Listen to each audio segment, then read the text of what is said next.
ఇప్పుడు మీ ఛానళ్ళల్లో headlines స్క్రోలింగ్లో illegal betting యాప్స్లో నాకు పిలిచారని స్క్రోలింగ్ నడుస్తుంటుంది, హెడ్లైన్స్ నడుస్తుంటుంది నాకు తెలుసు. కానీ ఫస్ట్ దాన్ని గేమింగ్ యాప్స్ క్లారిఫికేషన్ గురించి విజయ్ దేవరకొండని పిలిచారు అని ఫస్ట్ ఆ హెడ్లైన్ మీరు నా గురించి మార్చాలి. ఎందుకంటే బెట్టింగ్ యాప్స్ ఇన్వెస్టిగేషన్ తప్పకుండా నడుస్తుంది. కానీ మనని పిలిచింది వాళ్ళకు కూడా తెలియదు మన పేరు ఎందుకు వచ్చిందో. బట్ మన పేరు వచ్చినందుకు వాళ్ళు వెరిఫికేషన్ చేసుకొని వాళ్ళు డెలిజెన్స్ తీసుకోవాలి. మనం చేసింది గేమింగ్ యాప్స్కి ఎండోర్స్మెంట్.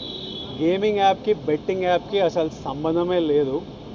గేమింగ్ యాప్స్ అనేటివి completely legal, recognized by the government, licensed as a business. వాళ్ళకి జిఎస్టీలు, టీడీఎస్లు, కంపెనీలు, it's fully registered, recognized by supreme court and various state governments. అది గేమింగ్ యాప్. అటువంటిది A23.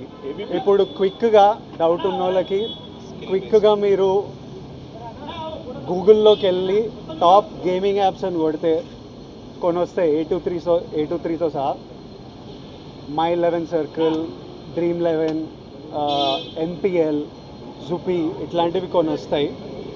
ఇవన్నీ రిజిస్టర్డ్ గేమింగ్ యాప్స్. ఇవన్నీ మన ఇండియన్ క్రికెట్ టీమ్కి స్పాన్సర్, మన ఇండియన్ ఒలింపిక్స్ టీమ్కి స్పాన్సర్, మన ఇండియా ఉమెన్స్ క్రికెట్ టీమ్కి స్పాన్సర్, ఐపీఎల్కి, ఎన్పిఎల్ ఒకదానికి అఫీషియల్ స్పాన్సరు, వేరియస్ కబడ్డీ లీగ్కి, వాలీబాల్ లీగ్కి అన్నిటికీ వీళ్ళు స్పాన్సర్ చేస్తారు. ఎందుకంటే these are completely legal entities.